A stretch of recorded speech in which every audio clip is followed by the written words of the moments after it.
Huge thing happened. Fucking Amanda Nunes, dude. Retirement. She is done, retired. I didn't even Gone. get to see who grabbed it. Gloves off society. Don't look at the stains because I'm got drunk, but yeah. 1, 2, 3, make it run， 抱紧抱抱里，好的 nice， 我紧着爱锁进了我。Alright guys, welcome to another episode, episode 10, Gloves Off Society. It's a big one. It is. There's a lot of news. Yeah, just the other day I was looking back and it's like fucking boom, boom, boom, and all the videos we made, especially on TikTok. Go run up our TikTok at Gloves Off Society. That's all of our social media is out everywhere. Yep, Facebook, everything. And before we start rolling into a bunch of things here, why don't you go and hit that subscribe button, ring that bell. You'll never miss an episode. And then another thing too is, before we hop into things, we still have that thing running where we're gonna give out a free Yeah, we got a big giveaway. One of one exclusive Gloves Off Society t-shirt once we hit 100 subscribers on YouTube and 200 likes, follows on Facebook. Yeah. We got some merch ideas. We made a couple of shirts. Fuck, I could go grab one. You could. Should I go grab one quick? Yeah, we made some Gloves Off Society golf shirts for that fundraiser we golfed. So they turned out pretty cool. We kept it plain, simple, just lettering, right above the chest area. And then we also donated one to the fundraiser. So we got these little tickets at the end. Ours was the first one to get taken. Yeah, gone. I didn't even get to see who grabbed it. Gloves Off Society. Don't look at the stains because I'm got drunk. But yeah, that was our first one. So we probably should have changed out before we ate ribs. Yeah. So we ate a bunch of ribs. Bad idea. Don't get the ribs. Mine is also stained too. So it's all right. It's gonna have to get bleached. Hopefully the lucky winner didn't bleach theirs, or fucking stain theirs, or maybe they got bleach. I don't know. But yeah, those are our first shirts. They came out pretty fucking good. We heard lots of comments on them that you guys want some, so we're trying to make you guys, incentivize you for growing the page and give away some shit. We got to get a little bigger before we drop an actual merch line, So that's on you guys. You guys got to run it up. So yeah, we need help. Let's get into it. Huge thing happened. Fucking Amanda Nunes, dude. Retirement. She is done, retired. She's the greatest women's MMA fighter of all time. Ever, yes. Ever. Her gloves are off. She put them down on the bottom, right next to her belts. She fucking screamed at her belts. And then she's like, cut them off. Yep. Get them off now.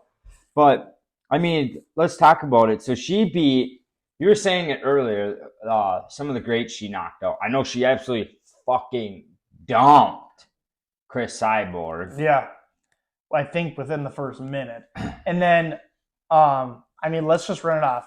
Ronda Rousey, Jermaine Durandamine, Holly Holm, Chris Cyborg. Shevchenko twice. Pena. Revenge the loss of Pena. Now, I'm not even some can come back and do a revenge, I won by a split. No. 50-45s across the board revenge. That's domination. Yes. She showed something was off that night. It was one of the biggest upsets in UFC history, and betting odds were fucking astronomical. Yeah. Choked out Miesha Tate to win the title. Yep. I remember that. And basically until Juliana Pena, that thing never left her waist. Just ran whenever the fuck she wanted, and they'd build up these fighters like we were talking last time, so I'm not gonna get into it, and then she just they get scared, they get beat up, and they don't get hit. They think that they're gonna win and have a fighter's chance until they get hit by her, and they're like, oh shit, this is not what I signed up for. Yeah, and we kind of talked about it before this, it's all making sense. She revenged her loss and in stylish fashion, by all means. Yeah. And I know Pena tweeted, I was like, oh, I scared you retirement. Not a chance. Not a chance. Which pisses me off because I kind of liked her before. And now she's to turning into like a Colby Covington type deal, like where she's talking shit, but it's like, You got dumped. no, yeah, you got beat up bad. And to go into this last fight, Amanda Nunes had 196 total strikes throughout this entire fight. How many do you think Aldana had? 40. 57 in 25 minutes? Yeah. We talked about it. She just sat there like this. It was almost like she was playing peekaboo. She's like, yeah, boop, boop. Who does that remind you of? Peter Yan. What about? Yeah, Peter but Yan Peter was Yan's like- guard's high guard, a counter. But that's how he's been fighting lately, though. Is just Yeah, absorbing too much. Yeah. But you remember we were talking before the pod, fucking Yoel Romero versus Izzy. yeah. Just sat there. He's like, You can't see my feet right now. Switches his feet and goes, yeah, come on. Izzy's like, what the? You just gonna stand there, dude? Yeah. Even the significant strikes, almost all of Nunes' strikes were significant strikes, which is Yeah. Crazy. yeah. There was 142 to 41. I am surprised though that they counted all those like. I was really hoping she was grabbing a leg. The level changes. Yep, and she'd just barely touch it. Almost wonder if she was trying to set her up, but she was also letting her know that like, hey, I can take you down at any moment. Yeah. But I was really surprised they were counting those as takedowns attempts. That was actually really surprising to me Yeah. because those were not even attempts. It was like hey, I'm just letting you know. One, I'm going to set you up for like a big overhand, Yeah. or I could take you down at any moment. Well, and it's like your level change where you fucking go to whoop, Yeah, whoop. That's what I get what you're saying. It's BTM pretty good. yeah, And maybe she was doing that, so eventually when she takes it, if she got in trouble and you're already used to it, you're like, oh, fuck, you're just going to touch my... Boom, right on your back. we're not even going to lie to you either. We fell asleep during the fight. Not because it wasn't boring. But don't get me wrong, the first like 2-3 minutes, It was great. yeah, she puts on a striking clinic. She is doing big body front kicks and good 1-2s, hooks, and good feints, and like she just looks unbeatable. But at the same time, because she looks unbeatable, it's like, You just I kind don't of see this going anywhere. Yeah. In our defense, we got up at 5:30, went fishing Yeah. all day on Big Sandy. Pod Island. We got some footage. We'll add it into the pod here. And the mosquitoes were so bad for an hour that you had to watch the fights like this. Yeah, Through I the had my hood blanket. pulled all the way. Yeah, tight. and it fucking that's what killed me. It got me tired fucking hiding under a blanket and Yeah, and then Cassie runs through with the fogger, and yeah. It was an adventure. We were ready for next time. We will have the mosquito net set up. yeah. But other than that, it was a pretty good weekend. It was Drew's birthday weekend. Yeah, 25. So fucking you old. Cut the fucking old hair off, dude. Fucking feeling Immediately pretty, have to hit that like button now pretty old. for his birthday. Belated birthday gift. Hit the like button now. Or send me $250,000 cash Now. now. Yeah, and then we did get a little business kind of helping us. Cassie helped us a little bit to put some knowledge in our brains of future plans we're going to have. But we're not going to drop it. Just that's all you get right there. Other than that, Manu's retired. Made Aldana look like a 12-year-old. What do you got? What do you got next on the? I got Charles on his yeah. back immediately. So we play for the belt, right? We have a belt that we all play for. Legit belt. Yeah, legit replica belt. And the way it ended up working out is I didn't want to pick Dariush, but the person that had more points than me, in order to close that gap, I had to go opposite. And I went Dariush round 1. Yeah. And he put him to the back. But those punches weren't really putting damage to him. But nonetheless, he was swinging, putting damage on him, kind of dominating him on top.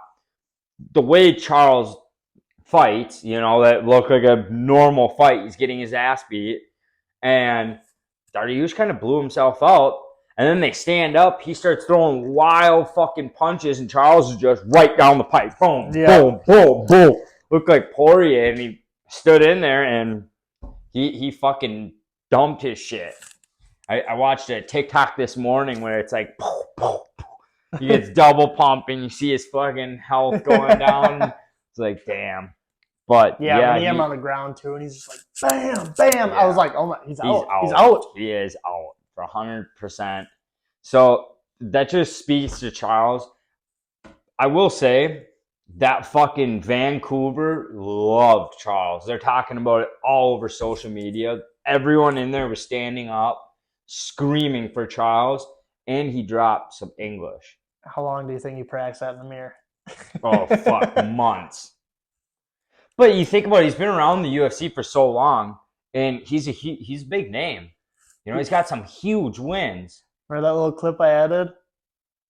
Brother, no one can understand you. Yeah, he's talking shit, and Islam's like, brother, no one understands you. And he's like, and he's like, brother, Charles took that one to heart. Yeah, he did. Because Islam told him, in order to make money, you need to speak English. Could you imagine if Charles was like, and Islam, you're a bitch. Yeah, that would have been sweet. He wouldn't do that, though. Would be fucking awesome if he did. But the little bit of English he dropped, I loved it. It made me like him that much more. Just seeing him try and go, I am Charles Dupronx. Yeah. Like, that was pretty cool to watch. And now they're gonna have to fight again. I'd like to see that fight again. Dana already said it's happening. Yeah, it's gonna happen. Don't know where, don't know when, but I'm assuming towards the end of the year. So now, if you look at it, Charles has wiped out the whole top 5.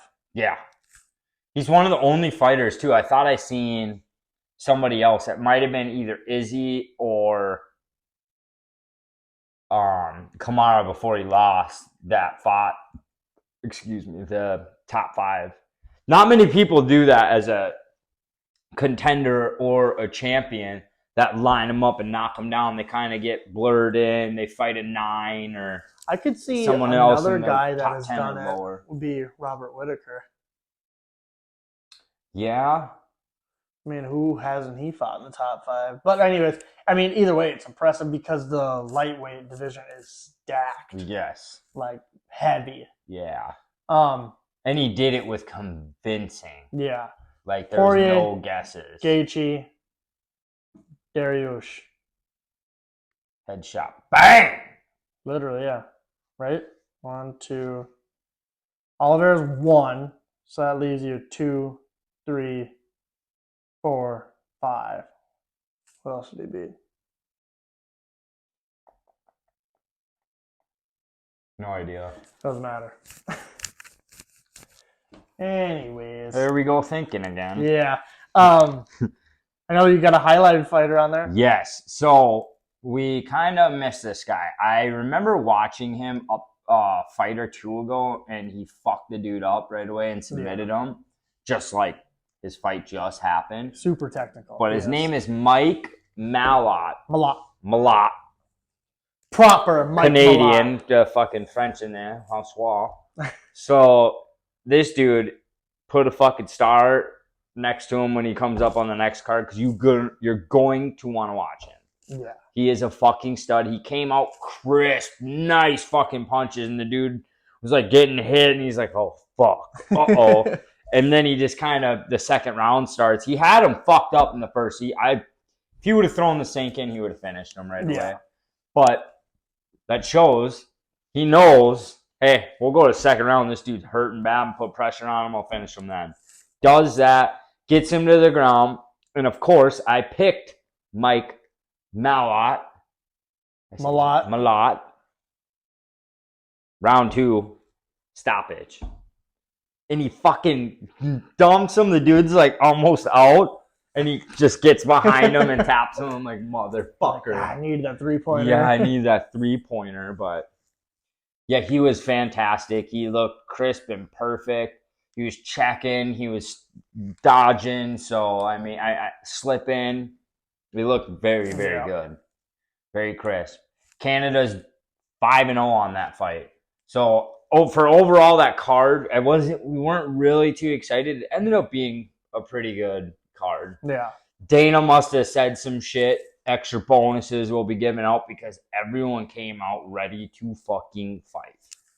There was no, I mean, I can't think of a fight other than Amanda and Aldana where they were kind of like, Amanda wasn't, but you know what I mean? Like flat.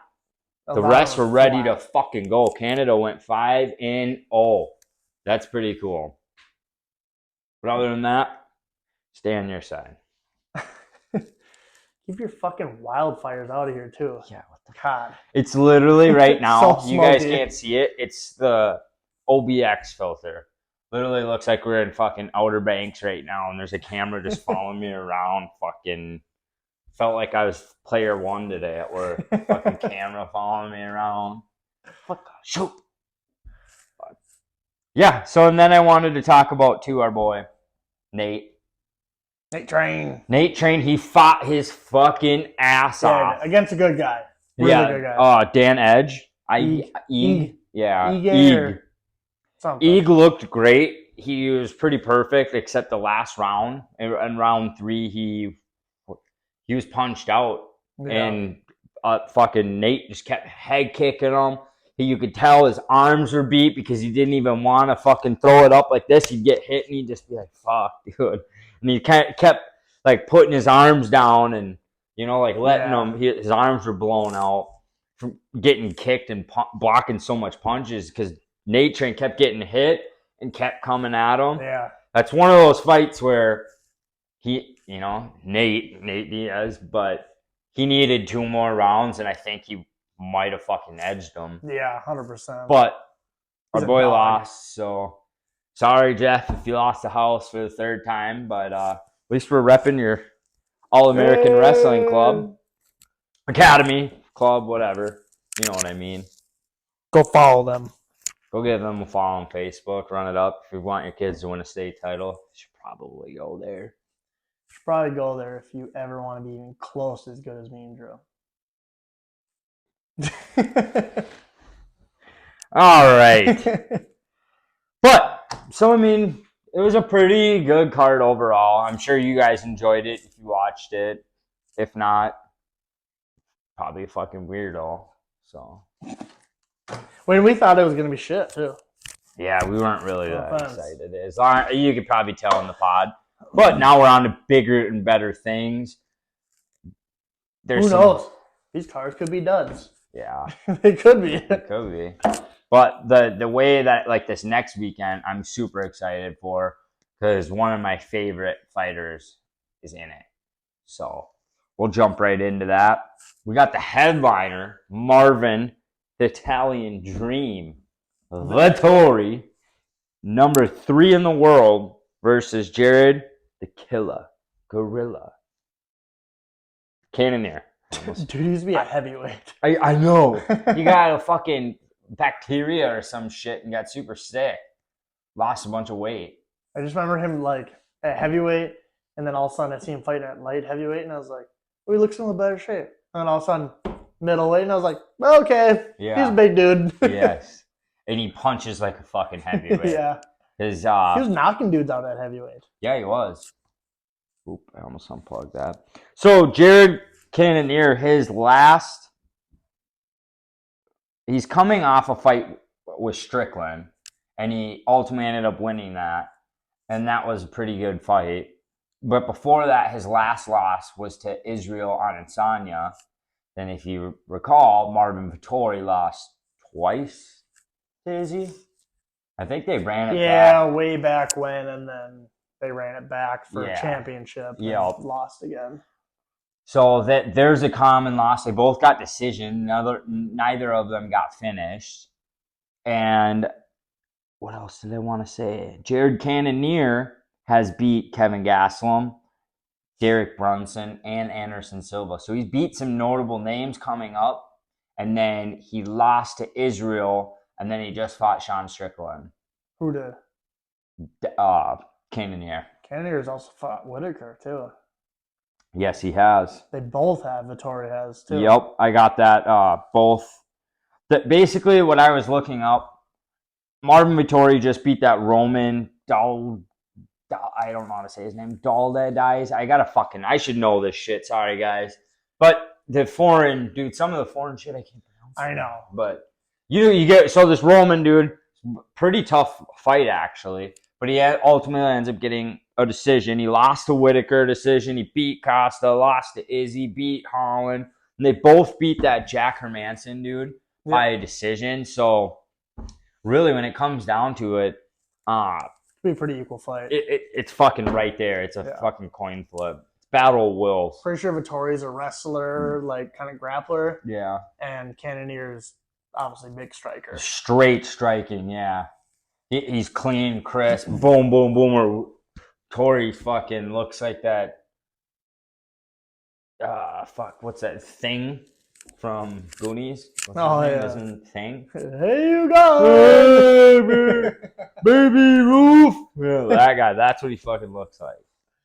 Sorry, I'm sure you get lots of good-looking women because you're an Italian UFC fighter. Hey, but you girls! he is a fucking Igor-looking motherfucker. But nonetheless, he is a great fighter. Yeah. And who you got? Let's see who For you that. got. Man, I kind of want to see Cannonier's power back. So, just obviously, I mean, if you guys are betting and doing parlays, just do the opposite of what we do. Yeah. So I'm gonna Cannonier KO. Really? I was gonna go a TKO as well. I think the ref's gonna stop it. I think someone's gonna get stepped down. But I think that Marvin Vittori is just gonna go in there. I think Cannonier is gonna be crisp, but I think he's gonna start a little slow. Whereas Vittori, I think, is gonna come out and just fucking bam, bam, in your face the whole fucking time. So ultimately, I could see a stoppage in round 2, but I'm going to go with a decision by Vittori to be safe. Yep. So that would mean Cannonier is going to win by a decision, but I'm going to circle Vittori right now. Yeah. Who else on that card? There's a couple of... There's a lot of up-and-coming foreigners. Like Russian people, but I can't fucking say their Didn't names. I just talked to you about the preliminary? Oh, Neil Magny. Neil Magny. Why is Neil Magny on a prelim on a fight night card? I don't know. Being a top 15 guy. I don't know. Didn't Dana just do that to another big card, and he fucking told Dana he was number 4 or 5 at 125, I believe, and he fucked that dude up. And then he called out Dana and he goes, "Why the fuck am I on the prelim?" Oh, that was for the main card. Yeah, that was Royval. Yeah, it was Royval. Yeah. He's like, "Why the fuck number am I 4? Yeah, he's like, "Why the fuck am I on the prelim?"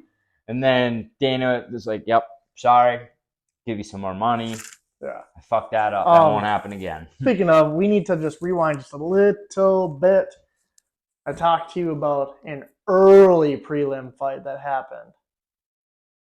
A guy with the last name of Ursag made his UFC debut against a top 10 flyweight and squeaked out a decision. Of course he did. That's crazy. Talk about underdog. Yeah, beats top 10. Don't know if he's in the rankings now, but I did see that flyweight drop down to number 15 now. So, yeah, it's a big leap down.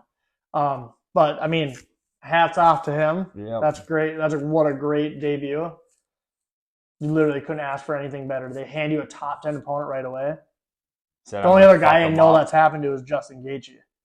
When he first came into the UFC. Fought Michael Johnson. Yeah. First fight. So, good. Hopefully he can keep the ball rolling and get his ass back in there, get another fight, and Maybe one day he gets ass tossed by fucking Brandon Moreno. possibly he's got to worry about Pantoja first. Yeah, that dude's a criminal. He's a freak. Yeah. He scares me a little bit. Yeah. his picture, he's like, yeah, he looks like one of them kind of guys. he's like, I used to be in the cartel, brother. Anyways, what do you got next? One of my top 5 favorite fighters. I didn't do it in that little battle we did, but You gonna butcher his name? Arman Tarsukian. Yep. He's young. He's Romanian and Russian. I don't know if he ever did that sambo shit, but his fights look like that. Brother. It's like his fighting style, if I could describe it, reminds me of like a Michael Chandler, but not like we were talking about, not such big looping punches. Yeah. I don't know. It's kind of like a Michael Chandler mixed in with Drew Dober and like a wrestling Poirier kind of wrestling. He's got fucking a great style. Yeah. He lost a decision to Islam when he was up and coming, young as fuck. Hasn't faced nearly the amount of guys Islam has. And then he did lose to Gamrot, and that was a fucking Close. yeah, it wasn't like controversial, but it was like, fuck, if he would have had 2 better minutes, Yeah. he would have won that fight. So, If I remember correctly,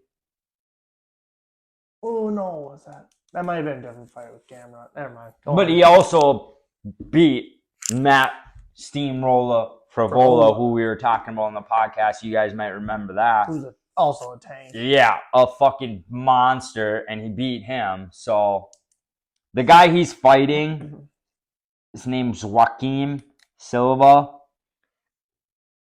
In his past, he got knocked out a lot. Yeah. Or not even a lot, but I mean, he gets knocked out.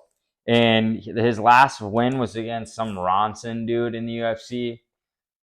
He's getting thrown to the wolves. Yeah. If you watch the press conference, Armand is kind of funny. He's like, Charles Oliveira, I will fuck you up. Your style sucks. Like, and you know, he broke in English and shit. And he's like, his style for me, brother, not good. I smash him. You know, the Russians, how they say that Smash. shit. Yeah, so he was talking shit about Chandler, saying he fucking destroyed Chandler too. And that one I could believe.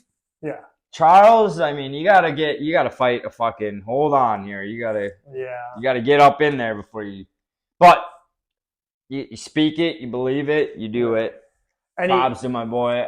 we watched that interview, and I mean, he's thrown out his manager's thrown out contracts. Bobby Green, Drew Dober, a lot of top tier fighters To help him break and more chains. all of them. Know? No. No one wants to fight him.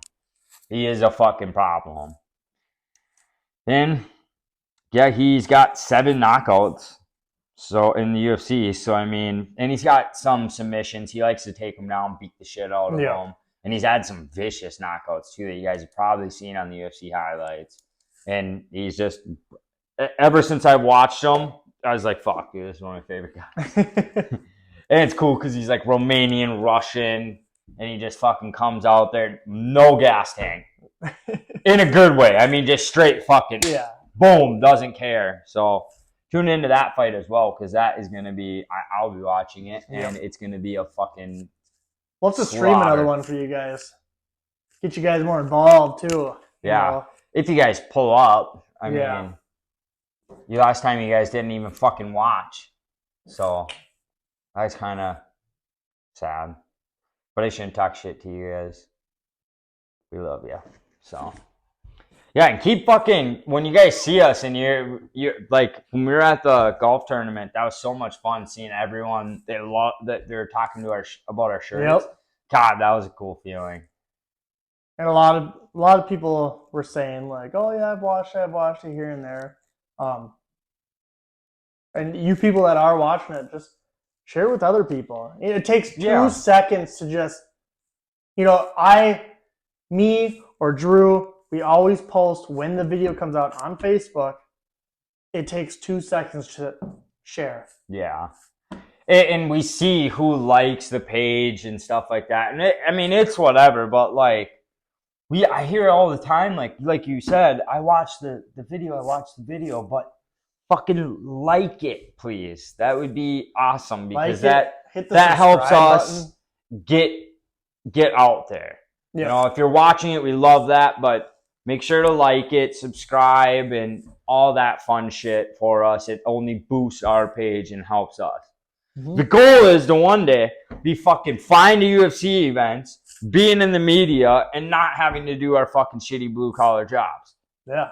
This would be our job. We were talking, me and Brandon were talking, God, how fucking sweet would it be to just, even if I made half of what I make right now, that's fine if I'm doing what I love and get to pursue Seriously, this. yeah. So we're going to take it there. We have lots of dreams. It's still early. For this.